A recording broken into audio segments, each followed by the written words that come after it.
크립토 토마토입니다. 암호화폐 관련 소식들 전해드리도록 하겠습니다. 현재 비트코인 6,585불, 이더리움 210불, 리플 XRP 46센트에 거래가 되고 있고, 오늘 가장 그래도 많이 상승한 코인은 테지오스라는 코인이 있는데, 이 코인이 왜 상승했느냐, 크라켄에 상장이 되었다고 합니다. 그래서 펌핑이 왔다고 하네요.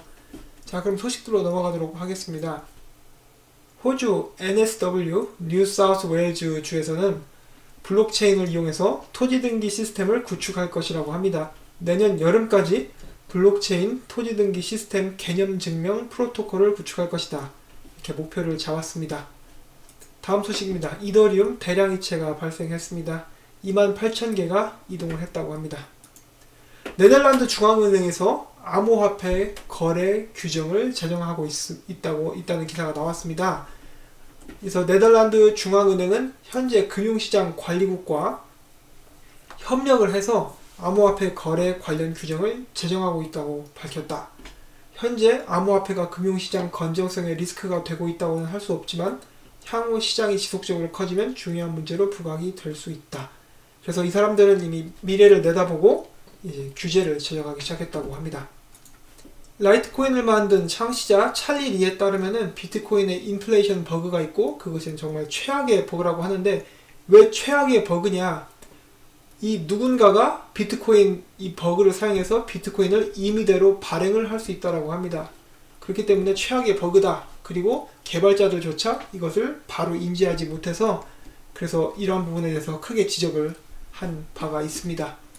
자, 우리의 구라그라츠 형님께서 또 한마디 하셨습니다. 비트코인 기관 투자자 추진력 관건. 그래서 비트코인 가격을 상승을 이끌 수 있는 유일한 요건은 기관 투자자의 추진력이다 라고 이야기를 했습니다.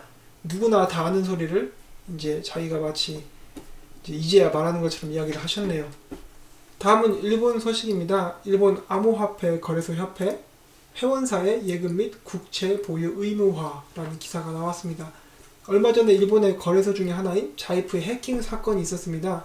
그래서 이제 해킹 사건이 난 후에 운영사 테크뷰가 자금 부족으로 고객들의 손해를 배상할 수 없었던 그런 일이 있었는데요. 이것 때문에 앞으로 암호화폐 해킹 및 도난 위험을 대비해서 각 거래소들은 은행 예금, 국채 등 자산을 보유하는 것을 의무화 시키겠다라고 이렇게 발표를 했다고 합니다. 다음 중국 소식입니다. 최근 중국 2대 온라인 결제 서비스 알리페이 운영사 엔트파이낸셜이 블록체인 기반 상호보험 상품 상보를 출시했다고 합니다. 그래서 블록체인 기술을 계속해서 도입해 나가고 있는 것을 볼 수 있습니다. 모네로에서 이제 새로운 프로토콜 업그레이드를 진행한다고 합니다. 그 진행 이름은 베릴리움 블렛이라고 하는데, 제가 정확히 발음했는지 모르겠네요. 처음 보는 단어라. 이게 광물입니다. 은과 같은 비슷한 그런 광물이라고 합니다.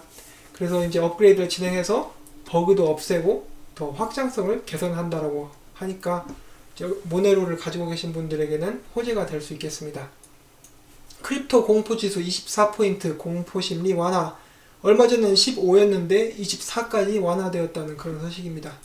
피델리티사에서 기업 비즈니스 개발 책임자로 일하고 있는 탐 제섭은 현재 기관들이 암호화폐에 그런 투자하는데 어마어마한 관심을 가지고 있다라고 이야기를 했습니다.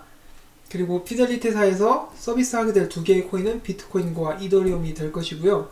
그렇기 때문에 비트코인과 이더리움은 이제 당분간 어디 안 갑니다. 아무리 지금 악재가 있다라고 하더라도 지금 암호화폐를 대표하는 두 개의 코인이기 때문에 그 두 개를 먼저 서비스를 한다고 하고요. 첫 번째 고객은 이제 구라그라치 형님이 될 것이라고 합니다. 이게 혹시 구라그라치 형님인가요? 자세히는 모르겠는데 그렇다고 합니다.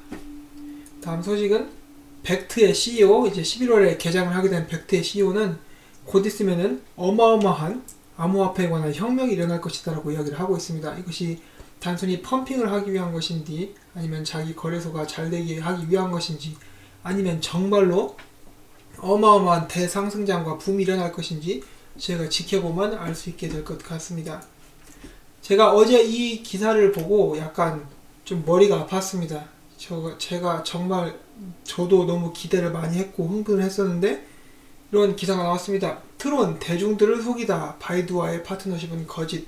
이게 어떻게 된 것이냐면은 바이두로부터 이제 클라우드 컴퓨터 리소스를 산다라고 합니다. 이것을 파트너라고 이야기를 한 거예요. 그래서 처음엔 저도 안 믿었는데 이제 계속 보니까 이제 그런 기사가 계속 나오는 겁니다. 블록체인 비즈니스에 관해서는 어떠한 연결점도 없다라고 합니다. 바이두와 트론, 또 영문 기사도 그렇게 나왔습니다. 그래서 이렇게 사람들을 속였다 이렇게 나와 있습니다. 그냥 바이두로부터 하는 거는 그냥 클라우드 리소스 사는 거예요, 컴퓨터. 그래서 제가 좀 실망을 많이 했고, 제가 여러분들께 헛된 희망을 부여해 드렸다면 이 자리를 빌어서 이제 죄송하다고 말씀을 드리고 싶습니다. 제가 너무 신났었어요, 어제 이 기사를 보고. 이 저스틴 선 대단한 인물입니다. 그렇지만 트론에 대한 악재는 아니죠. 절대로 아니기 때문에 트론 가지신 분들은 이렇게 실망하실 필요는 없을 것 같습니다. 트론에 관한 뉴스가 한 가지 더 있습니다. 보시면 비트박스가 런칭을 했는데 거기에 트론이 상장된다고 합니다. 그래서 이제 그것도 파트너십이라고 이야기하고 이제 잔치를 벌이겠다, 그리고 에어드랍을 뿌리겠다라고 기사를 냈습니다. 그래서 참 신났습니다. 재밌게 인생 살고 있죠. 이렇게 사는 게 맞는 거예요. 신나게 그냥 즐겁게 살고 있습니다. 다음 소식입니다.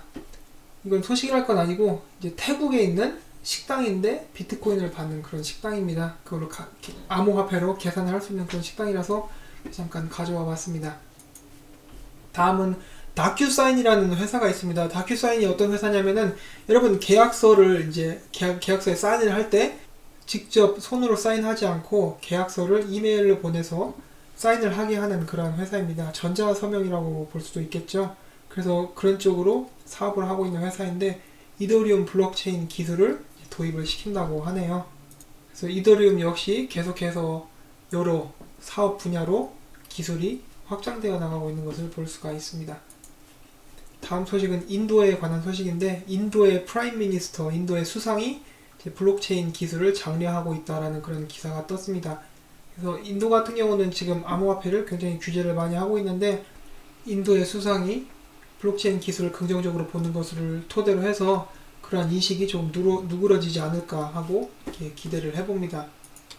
다음은 플레이어라이라는 비디오 게임 관련된 그런 회사가 있는데 VChain과 파트너십을 맺었다고 합니다. VChain의 파트너십이 나날이 늘어가고 있고요. 제가 이 다음에 전해드릴 소식도 VChain에 관한 것입니다. DNVGL이라는 회사가 있습니다. 이 회사가 어떤 회사냐면은 노르웨이 허빅에 본부를 둔 국제 공인 등록 및 분류 협회입니다. 이 회사에서 VChain의 지분을 샀습니다.